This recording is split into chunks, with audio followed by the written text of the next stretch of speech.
আর বোধহয় আমি ইউটিউব করতে পারবো না, ইউটিউবের চক্করে পরে পুরেই কোনোদিন মরে যাবো। দেখো আমি জাস্ট লাইভটা স্টার্ট করে আমি দেখলাম ভাতটা পুড়ে যাবে, তো ভাতটা মার গালতে গেলাম, আর দেখো কি অবস্থা হয়েছে। দেখো তোমাদের কি দেখাচ্ছি, দেখো দেখেছো ভাত পুরো পড়ে গিয়ে, দেখো বুঝেছো, এতটুকু হাঁড়িতে মার গালতে গিয়ে আমার হাত ফসকে গেল এই ইউটিউব ইউটিউব করে। পুরো লাইভে কে এসছে না এসছে ধ্যান দিতে গেছি, আর দেখো আমার হাতেও দেখে না, দেখতে পাচ্ছ হাতটা লাল হয়ে গেছে, দেখো দেখো মার পড়ে গেছে, ফোসকাও হয়তো নিয়ে নিয়েছে একটু করে।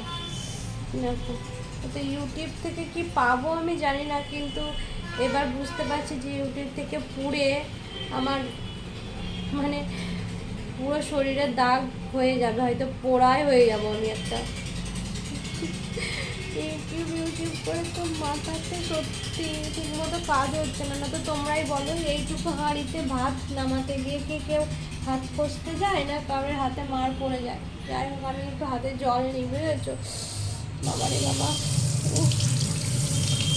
ঠান্ডা জল নিচ্ছি, দেখুন লাল হয়ে গেছে দেখলে। ইউটিউব আমাকে কী দেবে জানি না, কিন্তু আমি অলরেডি খুব কষ্ট পেয়ে গেলাম আজকে।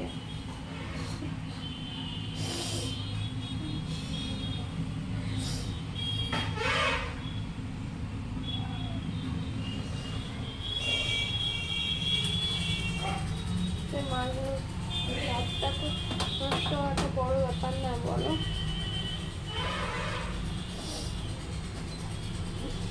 দেখো জ্বালা পড়ছে প্রচন্ড, হাতে কাজও করতে পারছি না।